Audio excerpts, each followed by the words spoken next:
Guys, it's that time in the offseason where we have to find things to get persnickety about because there's so much disrespect going on against the Kansas City Chiefs, but also because there's not a whole lot going on in particular.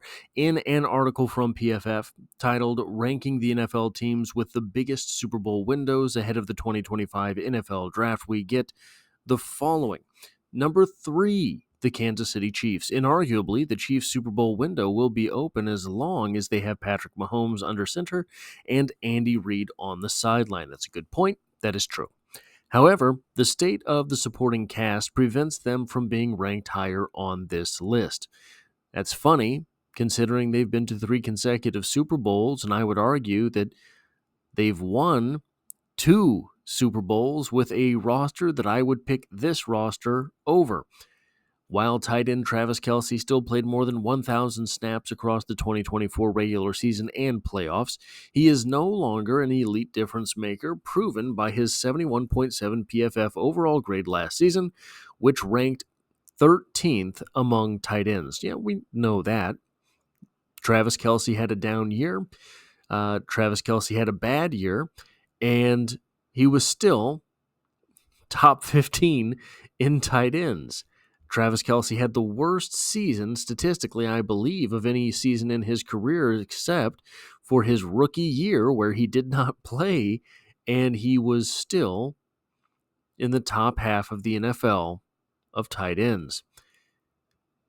Similarly, although interior defender Chris Jones was the highest graded player at his position, 90.2 in 2024, he will turn 31 before the season, which could be a concern for Kansas City's defense. That's true as well, though players all age differently, and it's not uncommon for a defensive tackle to make it to 35 or so. Maybe not common, okay, but it happens. It is not the least common thing that happens in the NFL, especially if you're talking about being able to be on the field, maybe not as good as they once were, but better than an average starting defensive tackle.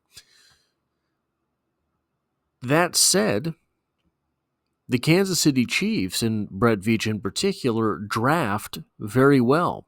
If you pull up the 3 Super Bowl winning rosters for the Kansas City Chiefs, they are different than each other. Even the 2 years where they went back-to-back, there are some notable differences on the roster, especially even with the starters.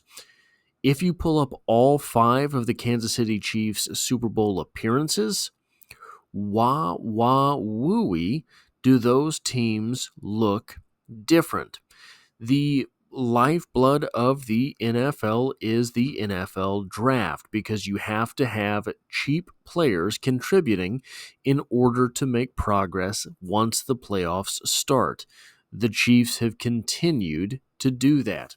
But it's not really what they say about the Chiefs here, or maybe necessarily even the ranking, the Chiefs being rated 3rd best team with the window open in the NFL, as it is who is ahead of the Chiefs. Number 1, the Philadelphia Eagles. Okay, I can get it.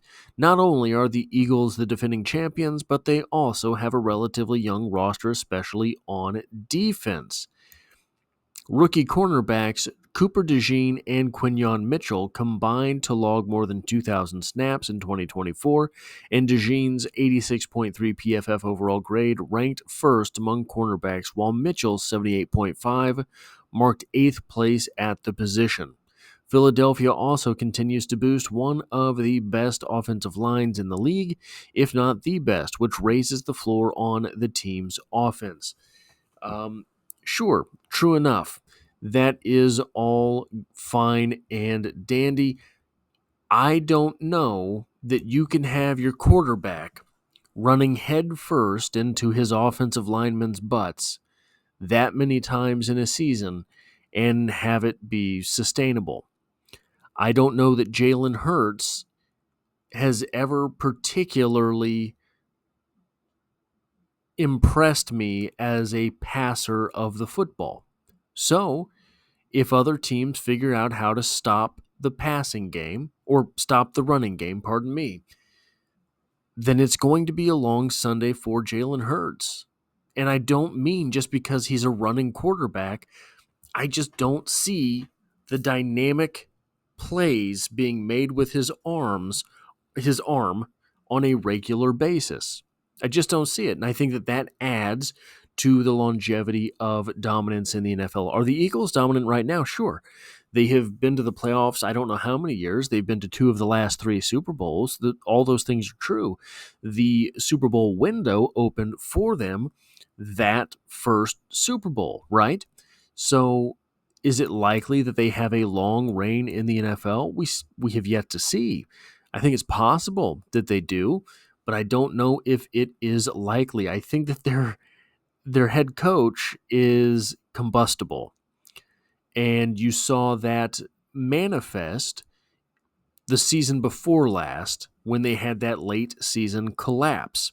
So we'll see, but I think that in principle, sure, I can see them being ranked very high. Probably I can see them being ranked number 1, even if you want to make that argument. I can understand that. But number 2 here, the Buffalo Bills.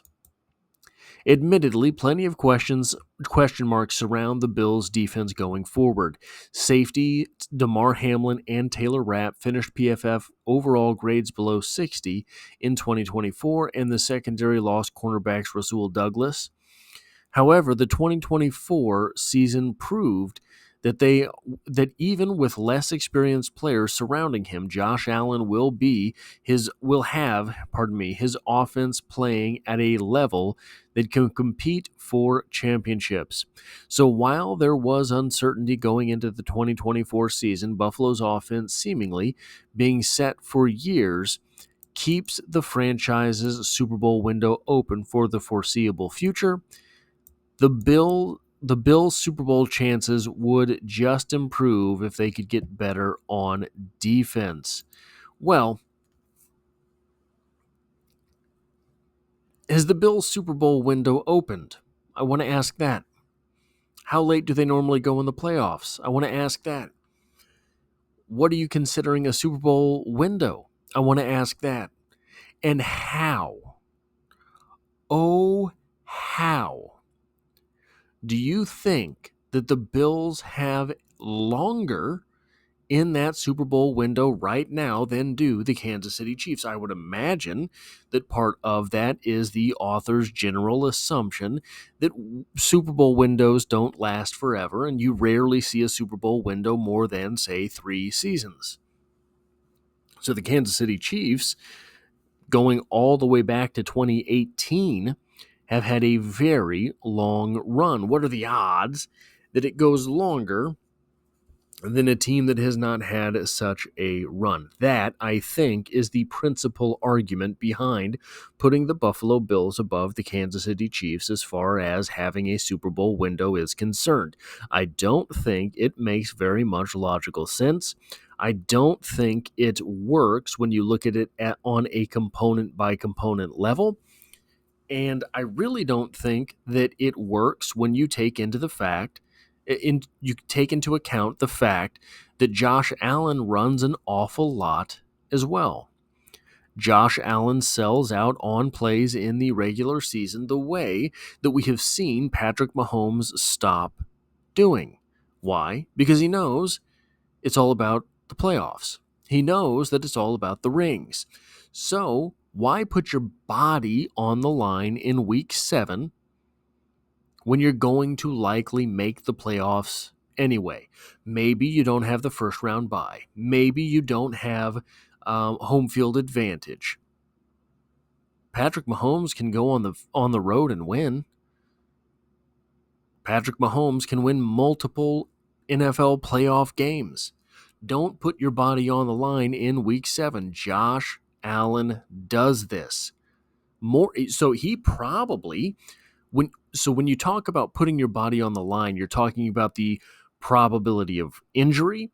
You're also talking about the physical dominance of the player, right? So you would say, for example, I don't know, Isaiah Pacheco running the ball up the gut. Not really putting his body on the line, because he does that multiple times per game. But you put Xavier Worthy back there and you give him the old 31 ISO, and it's not going to go very well. That is putting your body on the line.